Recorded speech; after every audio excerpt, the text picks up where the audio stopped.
Well, good afternoon. This is Michael Dotterer, and you are on Champions on the Dot. And I hope we have our special guest will be joining us in a little bit here.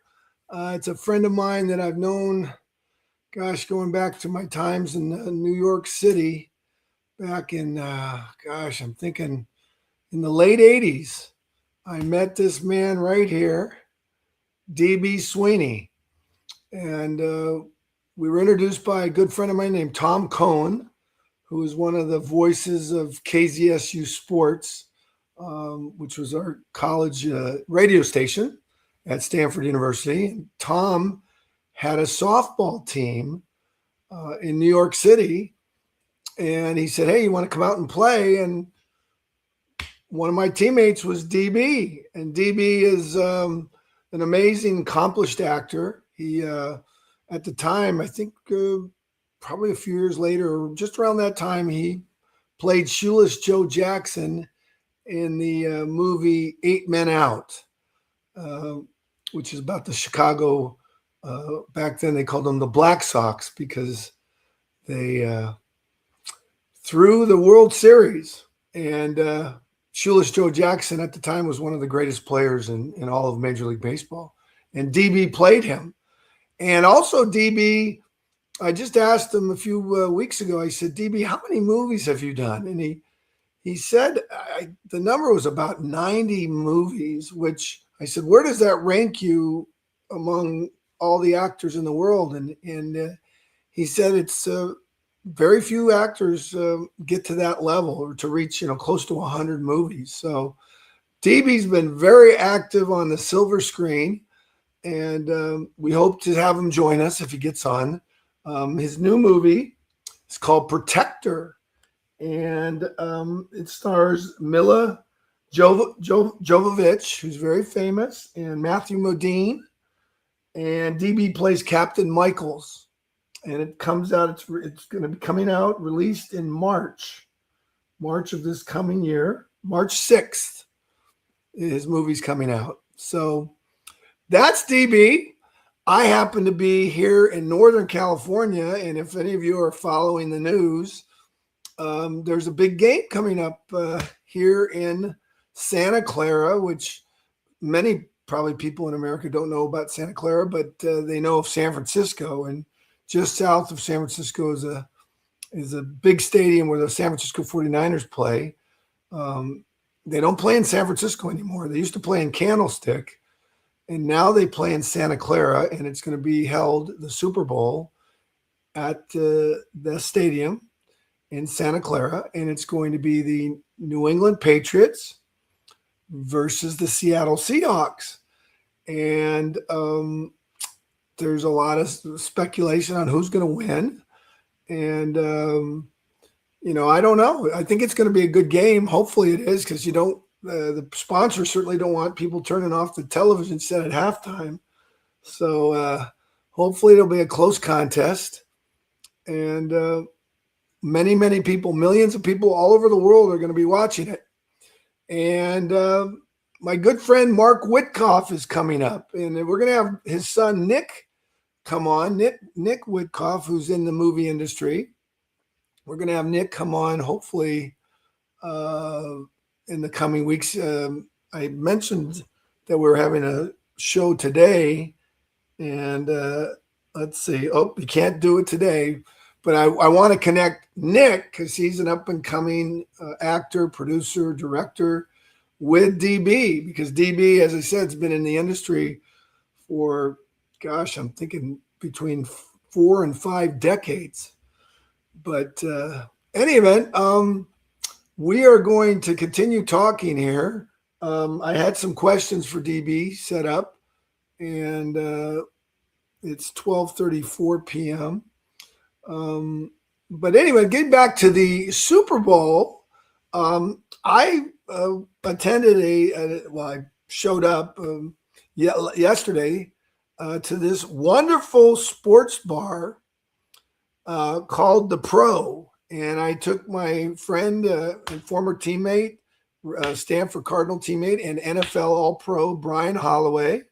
I took him and my good friend Corey Katz to the pro. And I first heard about the pro from my good friend Jim Rutter, who is Mr. Cardinal.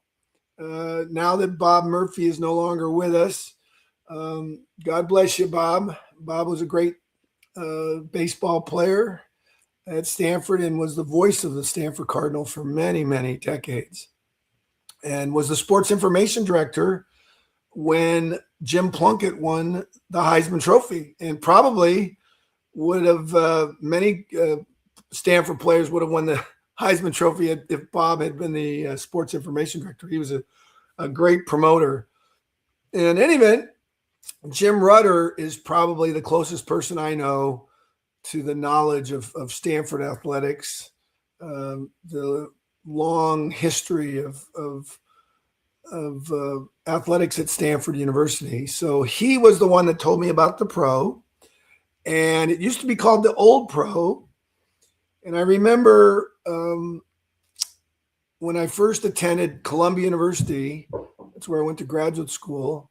I back in the actually 1984, right after we won this Super Bowl, the Raiders, we won the Super Bowl in 1984. I went up to New York City and started studying at Columbia University, and had a great time up there. And that's when as I said, when I met DB, I was living in New York. And any event, I know my mind was going toward the Super Bowl, but the Super Bowl is a game that has captured the imagination of so many people around the world. It used to be when my father played professional athletics, he was a Major League Baseball player. The American pastime was baseball. Well, the NFL has done such a great job of, marketing and including the world, how the teams play.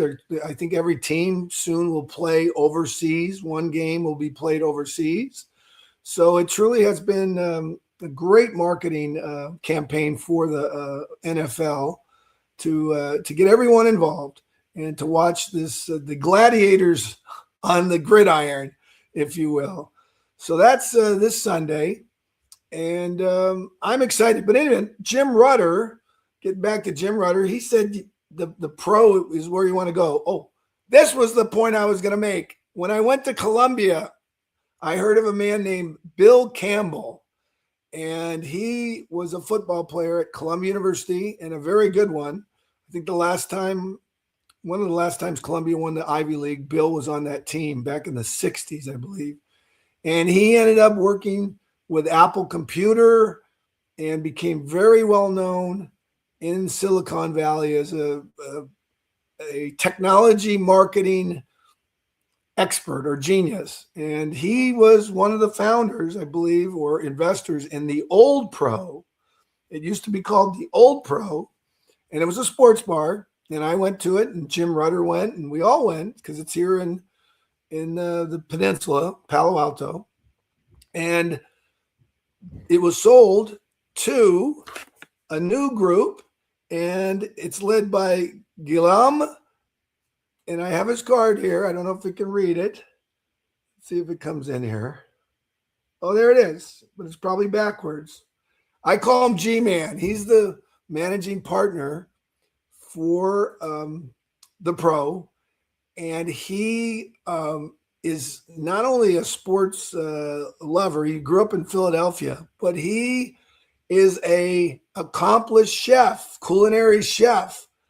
And we had some food there last night, and I don't think I've ever been to a sports bar that had food, by a culinary chef like this place, the Pro. So if you go, I highly recommend, if you're in the San Francisco Bay Area, especially in the South Bay, or I should say peninsula, near Stanford University, stop into the Pro. The food's tremendous. The ambiance is wonderful. There's sports, there's TV. They even have a private room. Oh, there's DB. He's coming on. So anyway, again, the Pro, I highly recommend it. And without further ado, let me bring on DB. Let me see if he's there. DB, hey, how are you, brother? How you doing? I am doing fantastic. You know what? It was perfect timing because I told a little bit about how we met back in New York on the softball field. And I mentioned 8 Men Out, one of your films in your earlier days. And I even talked about how you've almost reached 100 movies that you've done and participated, that you've acted in, which is truly an amazing accomplishment.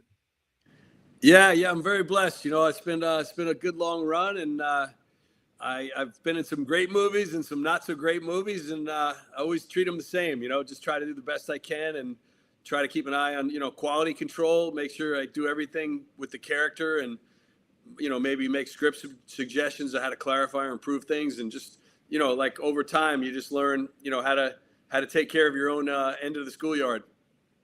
Yeah, well, DB, I'm just so excited about your new movie coming out, and I got a couple questions to ask you about that. But before, I went to ChatGPT and I said, I asked ChatGPT, I said, what are 3 great questions I can ask DB about his acting history? And then I said, about your new movie that's coming up. It's going to be released in March.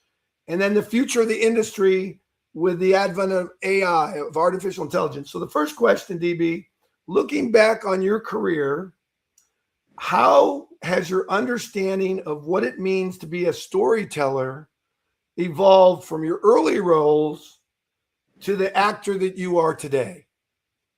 Well, as a young actor, you're just sort of trying to figure it out. You play the part, you read the script, try to understand it the best you can, and listen to your director, and just try to understand the tools of the trade, and how to behave on a set, how to take what's inside your mind and your heart, and perform it in a way that's going to be captured, so the audience receives what it is that you're putting out there. So that's the early days, and then as you move on, you start to learn more about script and what the director's function is and all those other things. And I got very interested in those things as well. So I started writing, started directing, started producing. So now when I hire on just as an actor, sometimes it's a challenge to sort of like let the people that are writing and directing and producing it, let them do their thing, maybe make their mistakes, in their own way, and kind of just pick your shots of where you say something. So it's definitely been an evolution through my career of what my contribution is and what I'm expecting of myself.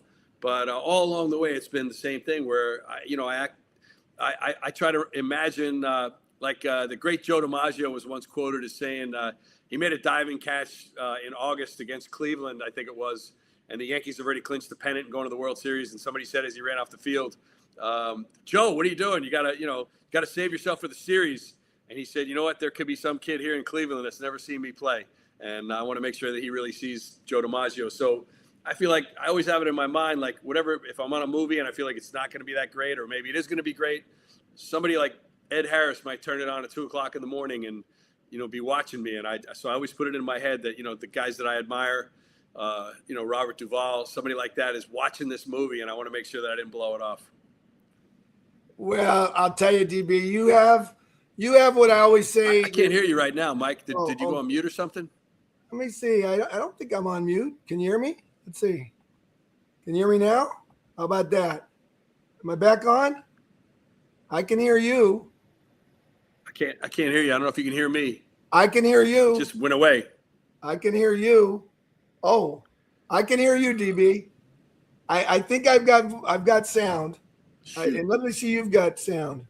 I don't know what to do. I don't know StreamYard. Oh, there you are. How's that? Can you hear me now? Testing. It's okay. What should I do? I don't know what to do. I can hear you. And I'm coming through. Any event, I guess you can't hear me. Let me see here. Need help. I'll try that. Let's see. This is where, I'll tell you, when we talk about artificial intelligence and the future of technology, I think the people that program this say, well, you know what? You got to have an engineer, because I'm not an engineer. I'm a promoter and a host of a wonderful podcast. Let's see. And let's see if we do this. Let's see if I go. Okay, he's muted. Now he's unmuted. All right. You hear me now? Yeah, I can hear you. I can hear you. I can hear you. Know what that sound is? It's good. Can you hear me?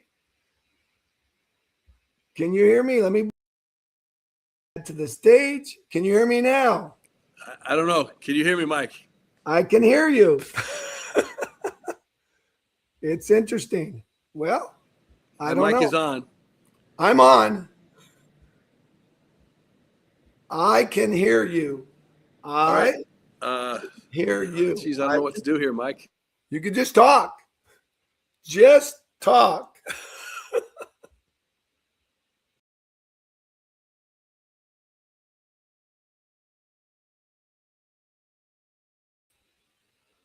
Well, these are the things that are not easy to work out. Maybe DB's going to get back on. Let me just see. We'll call him. Okay, here he comes. He enters back in. Here we go. Okay, DB, I can hear you. All right, great. I'll tell you, this happened to me once before on StreamYard. I think it's Really? Yeah. Interesting, DB. I could hear you. Oh, okay. But you couldn't hear me, huh? Yeah, I didn't change anything. It just all of a sudden dropped out. So I don't know. And this happened. This happened before on StreamYard, huh? It did, yeah. Well, StreamYard, I'm gonna have to let them know. But you gotta hey, at least I like that I got the background here. You like the background? Oh, yeah. Well, I tell you, AI made me look good there. I'll take that. Well, the second question, DB, that we wanted to ask is in Protector, the story, correct me if I'm wrong, it centers on loss, love, and resilience, and under extreme pressure. What drew you to this project, DB, in your life, at this point in your life? And what did this role ask of you emotionally that was different from past films? The thing that really drew me to this movie was the director, Adrian Grunberg. He made a really great movie called Get the Gringo. And he also was the first assistant director on two of my all-time favorite movies, Apocalypto. He was assistant to Mel Gibson, and Master and Commander. He was assistant to Ridley Scott, two of the real modern masters. So between the movie he made, Get the Gringo, and his experiences on those movies, I thought this guy may really have a lot to say and a lot of talent. And it turns out it was true. So I think there's big things in front of Adrian. So that initially attracted me. Also, that Matthew Modine was in the movie. He and I did Memphis Belle together 30 years ago, and I had stayed in touch. And he's a good friend, and we had never worked together again. So, anytime you have an opportunity to work with one of your pals or somebody that you have a simpatico with, I think that's always a big plus. And I'm a fan of Mila Jovovich, so I thought it sounded like a great story. A lot of times I watch movies like girl power movies where some 100-pound chick is like beating up three guys that are 175, 200 pounds, and she punches them and they go flying. I kind of roll my eyes because, it's not credible. But Mila, all her experience in Resident Evil movies and some of the other stuff she's done, she's very believable physically, and she's very skilled. She moves well. She's good in the combat arts, and she handles weapons well. And the movie's smart. It doesn't really have her go toe-to-toe with men in a fist fight as much as she uses her smarts as a former special forces soldier to try and find her daughter, who's been kidnapped by human traffickers, of whom I am the police chief facilitator. Well, I'm excited to go to the silver screen, go to the movie theater. Is it going to come? It's coming out on March 6th, right? Yes, sir. I'm excited. And where do you think we can see it? It'll be released all across the country? Yeah, I mean, it changes right up to the minute of release, but what they're saying right now, a month out, is that it's going to be 1,500 to 1,800 screens, which means, pretty much every town in America should have one. And DB, now with all the different ways to watch your movies and the movies of all the great actors out there like yourself, do you have plans? I mean, do they release it to, Apple TV, Amazon? How does that work? Well, it's always different. I mean, normally it goes straight to streamers these days, like a movie like this with a budget under $10 million. Generally, it will not come out in theaters because you'd have to spend a lot of money on promotion and so forth to make a movie successful in theaters. Whereas you dump it on Netflix or Amazon or Apple, and you're just tied right into their subscriber base, and the amount of people that watch it is going to be based on how prominent Apple features. When you turn on your Apple TV or your Netflix, they're obviously featuring 1, 2, or 3 movies or shows that are their big ticket items that they want their subscribers to enjoy. So if you get in theaters and the movie gets a bigger profile, then I think it puts you in a better spot in the queue of those streamers.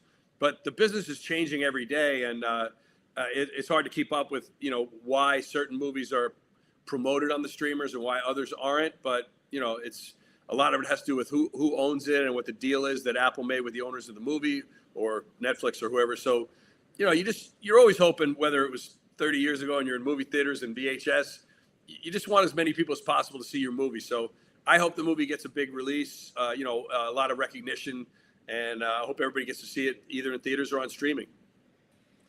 Well, I'm excited because I always love, just whether you're a great actor like yourself or a sports figure, when you know someone that's on the big silver screen or on the pitch or the field, and if you've met them, shook their hand, you got to know them, it makes it so much more fun. So I'm excited to watch your movie in March, DB.